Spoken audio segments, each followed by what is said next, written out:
Salut tout le monde, je vais vous présenter un nouvel animé aujourd'hui, mais avant ça je vais vous expliquer le concept du terme harem dans le monde du manga. Ce terme est un thème qui généralement dans un grand nombre des cas raconte l'histoire d'un personnage masculin entouré de nombreuses filles, pour la plupart amoureuses du personnage principal, et vous savez pourquoi j'aime ce genre d'animé? Parce que je suis pas pédé. Cette blague a été annulée, merci de votre compréhension.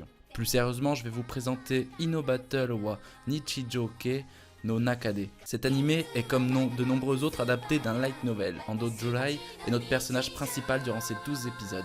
Et s'il est vrai que j'apprécie son caractère design, vous vous rendrez tous compte qu'il n'a pas le côté badass que peut avoir Zoro dans One Piece. Vous l'aurez compris, l'histoire ne tournera donc pas autour de ses power-ups. Ando est appelé Chunibyo, ce qui est en gros un syndrome qu'a une personne qui cherche à attirer l'attention ou avoir l'air unique.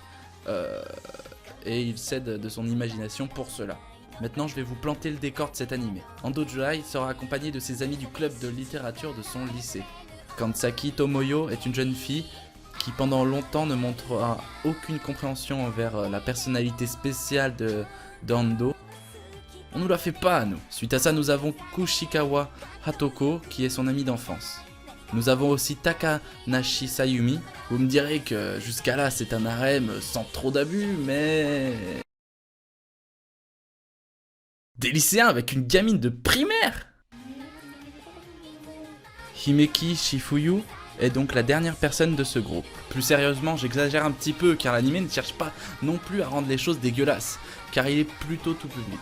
Nos 5 protagonistes vont hériter d'un super pouvoir. Tomoyo peut arrêter le temps, Sayumi peut faire redevenir à l'état d'origine n'importe quoi, Hatoko a un contrôle des 5 éléments, Shifuyu a elle le pouvoir de créer un espace, et notre personnage principal, Enfin, pour conclure, je dirais que cet animé est loin d'être mauvais. Il est même plutôt sympa, les animations étant de qualité et les émotions bien partagées. J'aurais peut-être espéré une meilleure structuration du scénario, car j'ai personnellement eu du mal à comprendre le réel intérêt de l'histoire. Je pense surtout que l'histoire mérite d'être prolongée car plein de points sont ignorés. Je tiens à préciser que je suis au courant que l'anime étant adapté d'un light novel, il est donc normal que l'histoire ne soit pas terminée dans l'anime étant donné qu'il n'a pas adapté tous les tomes des light novels. Concernant une potentielle saison 2... eh bien je pense que nous ne devons pas trop espérer, car même si le contenu ne manque pas, je doute qu'une suite puisse voir le jour. Les avis sont mitigés. Sur divers forums, les avis sont mitigés. Certains ont trouvé l'animé un peu trop gamin et n'estiment pas qu'une saison 2 soit nécessaire.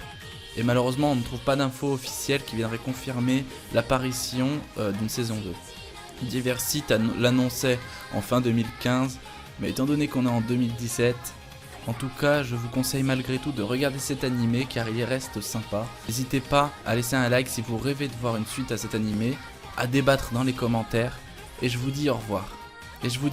Et à dans une prochaine vidéo. Salut tout le monde.